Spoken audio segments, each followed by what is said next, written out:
പ്രിയപ്പെട്ടവരെ, വീണ്ടും പുതിയൊരു വീഡിയോയുമായി നിങ്ങളിലേക്ക് എത്തുകയാണ്. 2/5/2025 പുലർച്ചെ 5 മണി മുതൽ കായംകുളം ഹാർബറിൽ നിന്നുള്ള ദൃശ്യങ്ങളാണ് വീഡിയോയിൽ ഉൾപ്പെടുത്തിയിട്ടുള്ളത്. ബോട്ടുകാർക്ക് അയില, കൊഴിചാള, വാള, ചൂട, അർക്കിയ അല്ലെങ്കിൽ നെയ്മീൻ അങ്ങനെ വിവിധ ഇനം മത്സ്യങ്ങൾ ലഭിച്ചു തുടങ്ങിയിട്ടുണ്ട്. എങ്കിൽ തന്നെ മീനെല്ലാം നല്ല റേറ്റാണ്.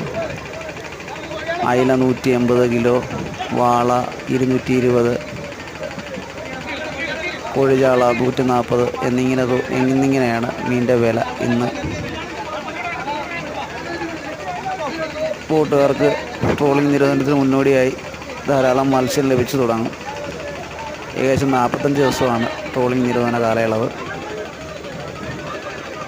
അപ്പോൾ സാധാ ഇൻബോർഡ് വള്ളക്കാരാണ് പണിക്ക് പോകാറ്. ആ ടൈമിലും മീൻ നല്ല വിലയായിരിക്കും. തമിഴ്നാട് ട്രോളിംഗ് നിരോധനമായതിനാൽ തമിഴ്നാട്ടിലെ വണ്ടിക്കാരും ധാരാളമായി കായംകുളം ഹാർബറിൽ എത്തിച്ചേർന്നിട്ടുണ്ട്. ഈ വീഡിയോ കാണുന്ന സുഹൃത്തുക്കൾ ഈ വീഡിയോ കണ്ട് ഇഷ്ടപ്പെട്ട ഈ ചാനൽ സബ്സ്ക്രൈബ് ചെയ്യാനും ലൈക്ക് ചെയ്യാനും ഷെയർ ചെയ്യാനും മറക്കല്ലേ.